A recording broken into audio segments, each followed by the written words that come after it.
Selamat menonton dan jangan lupa di-subscribe ya. Oke, assalamualaikum warahmatullahi wabarakatuh, kawan-kawan sekalian. Dalam video kali ini kita akan membahas mengenai info terbaru dari Kementerian Agama Republik Indonesia terkait kebijakan pengadaan CASN formasi tahun 2022 di lingkungan Kementerian Agama Republik Indonesia. Yaitu yang pertama ada beberapa poin. Yang pertama adalah kebijakan pelaksanaan akan dilaksanakan berdasarkan kebijakan nasional dan kebijakan Kementerian Agama Republik Indonesia. Yang kemudian kedua adalah distribusi alokasi formasi, yakni ada 3 komponen besar yang dapat mengikuti seleksi P3K di lingkungan Kementerian Agama, yaitu tenaga pendidik, tenaga keagamaan, dan tenaga fungsional. Kemudian rencana jadwal pelaksanaan yakni tahun 2022 dan 2023. Gitu juga dengan rumusan anggaran adalah anggarannya diambil dari tahun 2022 dan tahun 2023. Kemudian landasan hukum pengadaan CASN ini yaitu yang pertama, jelaskan di sini bahwa pegawai pemerintah dengan perjanjian kerja atau P3K adalah warga negara Indonesia yang memenuhi syarat-syarat tertentu yang diangkat berdasarkan perjanjian kerja untuk jangka waktu tertentu dalam rangka melaksanakan tugas pemerintahan. Ini diatur dalam Undang-Undang Nomor 5 Tahun 2014 tentang Aparatur Sipil Negara atau ASN dan PP Nomor 49 Tahun 2018 tentang manajemen P3K. Ya, ini skemanya kawan-kawan. Kemudian kita masuk dalam tahap selanjutnya, ada dalam kebijakan nasional ada 5 prioritas kerja Presiden Jokowi jilid yang kedua. Poin yang pertama adalah pembangunan SDM, termasuk rekrutmen seleksi P3K di setiap instansi kementerian. Ini termasuk pembangunan SDM. Bagaimana menumbuhkan SDM sebagai pekerja keras, dinamis, terampil, menguasai iptek, dan mengundang talenta global. Kemudian yang kedua adalah pembangunan infrastruktur, simplifikasi regulasi, penyederhanaan birokrasi, dan transformasi ekonomi. Kemudian yang selanjutnya kawan-kawan, arah kebijakan pengadaan ASN tahun 2022 yang hanya dilakukan untuk P3K ya.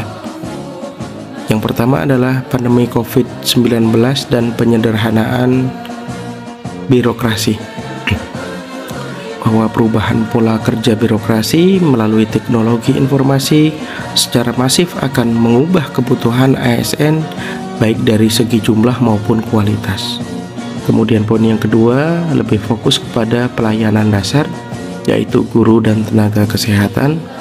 Kebutuhan guru dan tenaga kesehatan yang belum terpenuhi akan dibuka kembali sepanjang diusulkan oleh pemerintah daerah.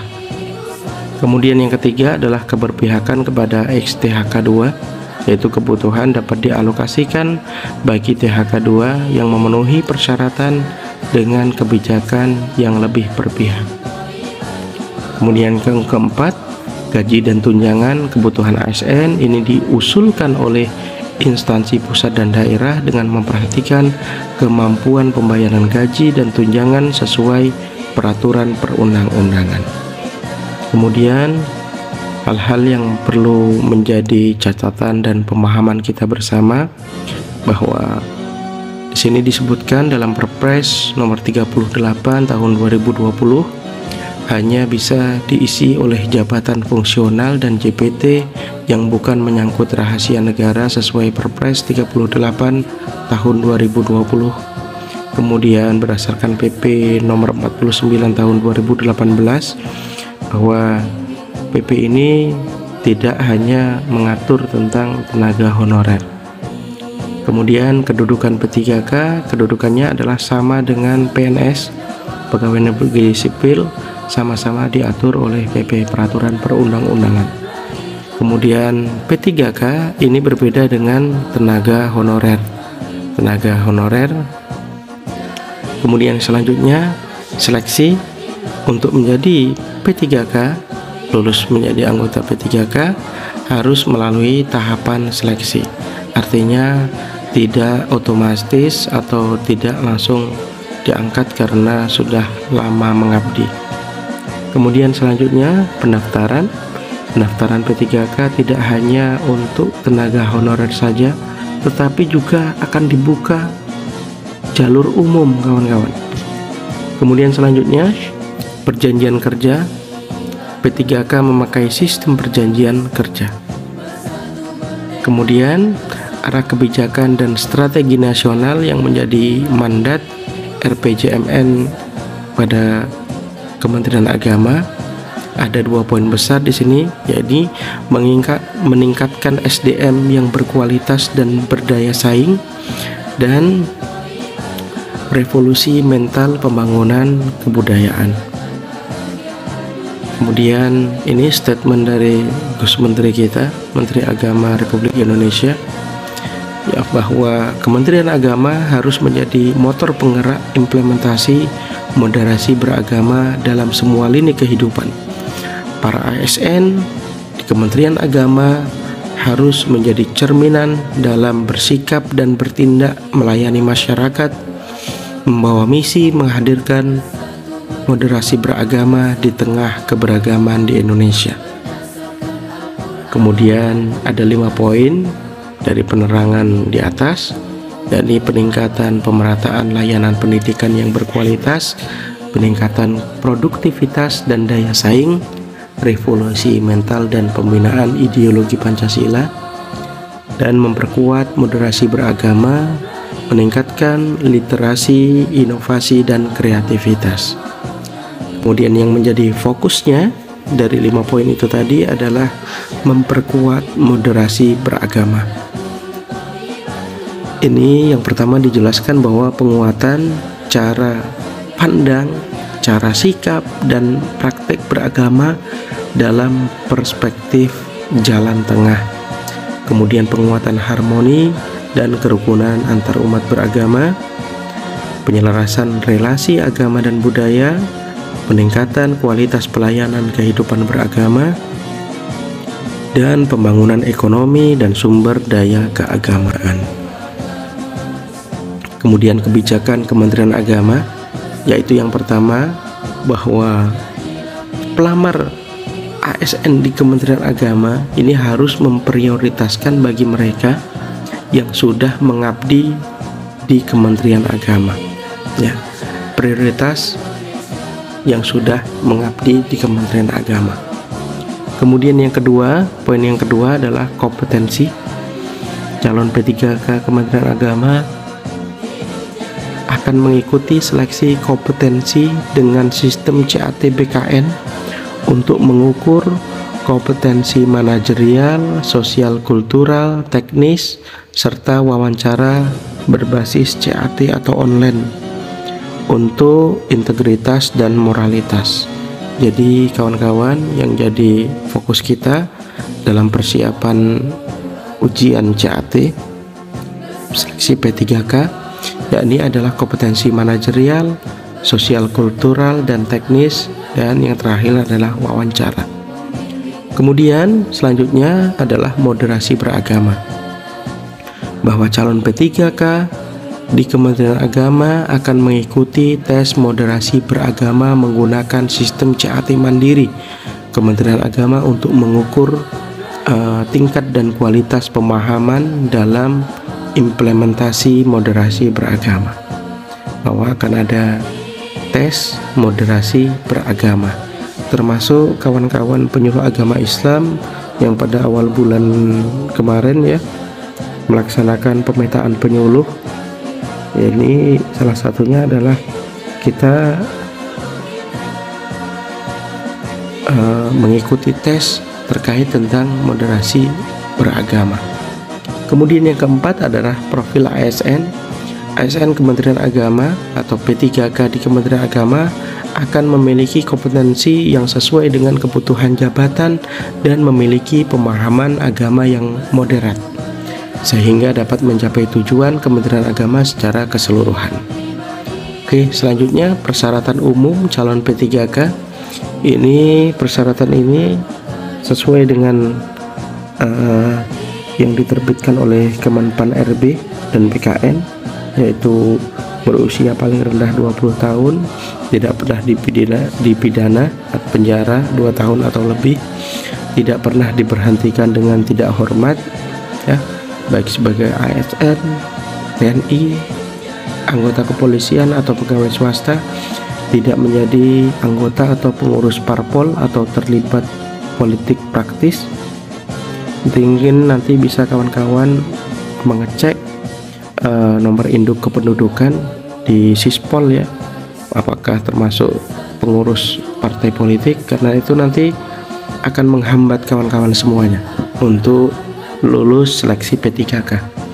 Kemudian yang selanjutnya memiliki kualifikasi pendidikan sesuai dengan persyaratan jabatan. Jadi jika kita membaca ini, memiliki kualifikasi pendidikan sesuai dengan persyaratan jabatan, mungkin sama dengan yang sudah disampaikan oleh Pak Kasih Penyuluh Agama Islam, Bang Amirullah, bahwa kualifikasi pendidikan harus untuk penyuluh agama harus S1 keagamaan, ya. Kemudian yang selanjutnya memiliki kompetensi, ini dibuktikan dengan sertifikasi keahlian atau keterampilan tertentu yang masih berlaku. Kemudian selanjutnya adalah sehat jasmani dan rohani sesuai dengan persyaratan jabatan yang dilamar, dan persyaratan lain sesuai kebutuhan jabatan yang ditetapkan oleh panitia atau PPK. Kemudian yang terakhir adalah calon pelamar hanya dapat mendaftar satu instansi dan satu formasi jabatan. Kemudian distribusi alokasi formasi CASN, yakni 3 poin, yakni yang pertama adalah tenaga pendidik. Ini presentasinya sangat besar, ada 55,62%, hampir separuh lebih kuota di Kementerian Agama didominasi oleh tenaga pendidik, yaitu yang pertama adalah guru madrasah, baik MI, MTS, aliyah, dan dosen. Kemudian yang kedua ada tenaga keagamaan. Di sini ada penyuluh agama Islam dan penghulu. Poinnya adalah 29,70%. Kurang lebih ada 14.735, dan ini adalah skala nasional yang akan dibagi tiap provinsi dan tiap kantor Kementerian Agama tingkat kota. Kemudian yang selanjutnya adalah tenaga fungsional atau tendik.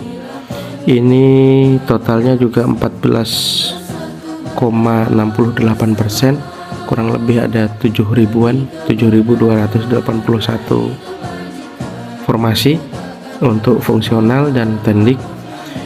Yang dimaksud dengan fungsional atau tendik ini adalah staf kantor, ya kawan-kawan, baik itu di sekolah madrasah, TU, atau di Kementerian Agama ataupun di kantor urusan agama, ya.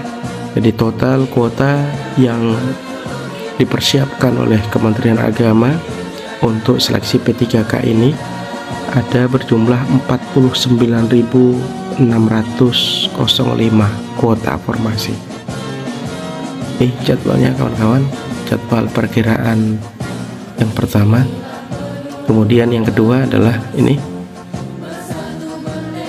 Oke, mungkin itu kawan-kawan yang dapat dibagi dalam video kali ini.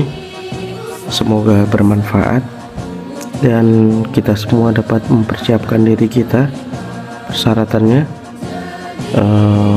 dan semoga kawan-kawan yang mengikuti seleksi P3K di Kementerian Agama dapat sukses dan berhasil sesuai dengan yang dicita-citakan. Semoga informasi ini bermanfaat. Wassalamualaikum warahmatullahi wabarakatuh.